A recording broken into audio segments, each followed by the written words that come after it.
सतगुरुदेव जी महाराज कह रहे ने, नानका सच बगोए।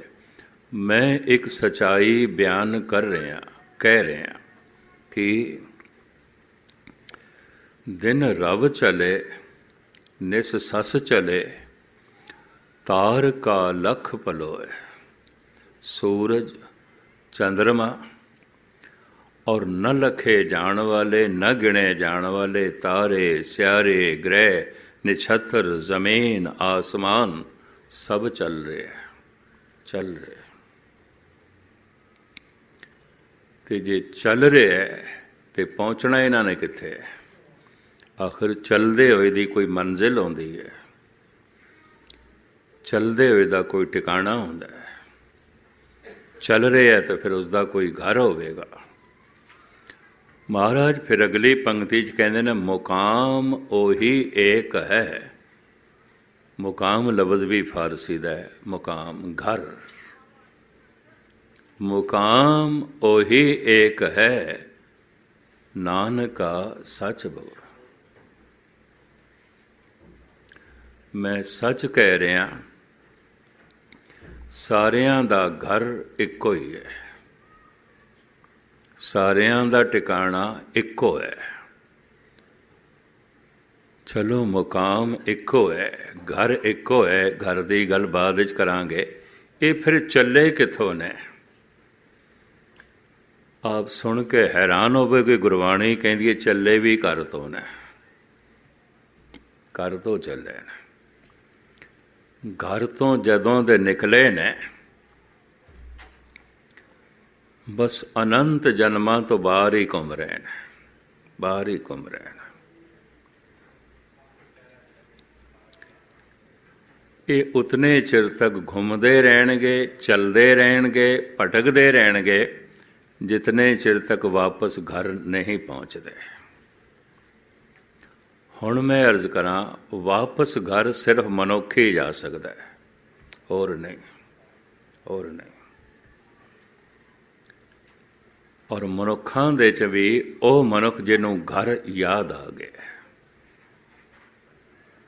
जिन्हों घर चेते आ गया। गुरबाणी सिर्फ घर याद करांदी है, और मनुख घर की तरफ चले, गुरबाणी आवाज़ां भी मारदी है, मेरे मन परदेसी वे प्यारे आओ घरे। जिस वक्त घर की याद आ जाती है मनुखी मन नूं, फिर वो प्रार्थना करता है, अरदास करता है कि जित दुआरे उबरे तिथे लियो उबार। हे प्रभु, जिस दरवाजे तो साडा आमना होया है, वापस भेज।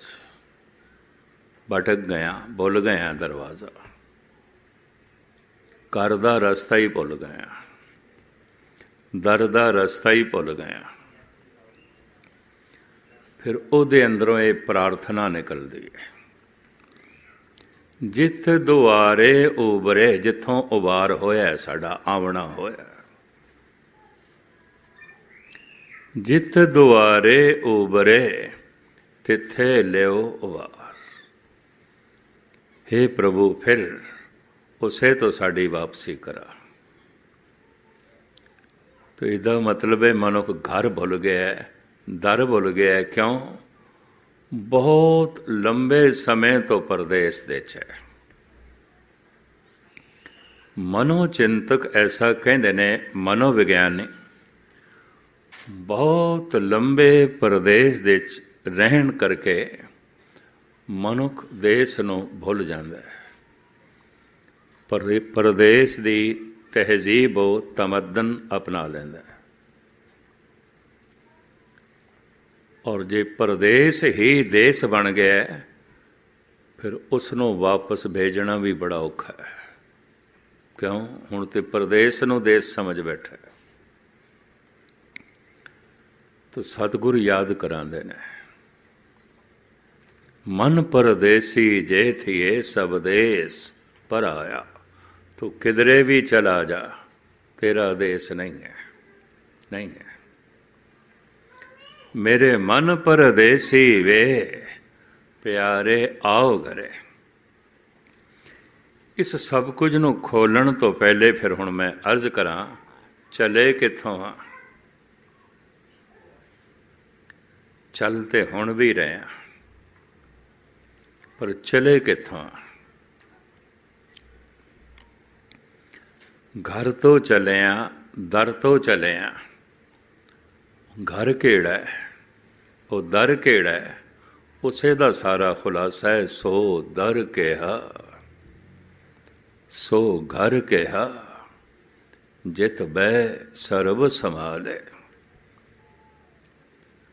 राम कली मल्ला पहला दूजे शब्द सतगुरु कहते ने, जित दर वसें हे प्रभु, जिस घर दे तूं रहना है ਉਹੀ ਸਾਡਾ घर है, ਉਹੀ ਸਾਡਾ घर है। पर ਅਸੀਂ भुल गए।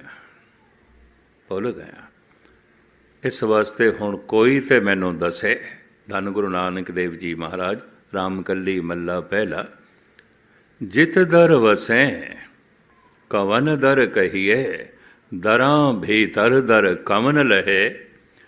जिस दर कारण फिरां उदासी, सो दर कोई आए कहे।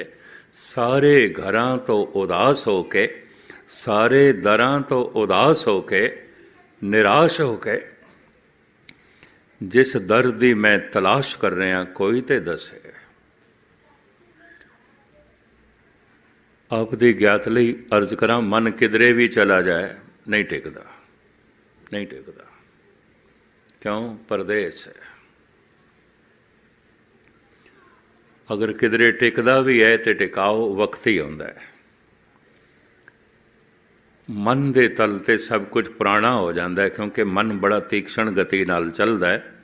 संगीत दी धुन पुरानी हो जाती है, कविता पुरानी हो जाती है, महफिलां पुरानियां आउंदियां, मनोरंजन दे साधन पुराने हो जाते हैं, यार दोस्त पुराने हो जाते हैं, घर पुराना हो जाता है, फैशन पुराने हो जाते हैं, सब कुछ पुराना हो जाता है। तो पुराने नाल मन सहमत नहीं, पुरानी थां ते मन टिकदा नहीं।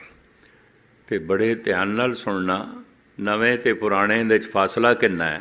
जो नहीं वेखिया नवां है, वेखदियां ही पुराना हो गया।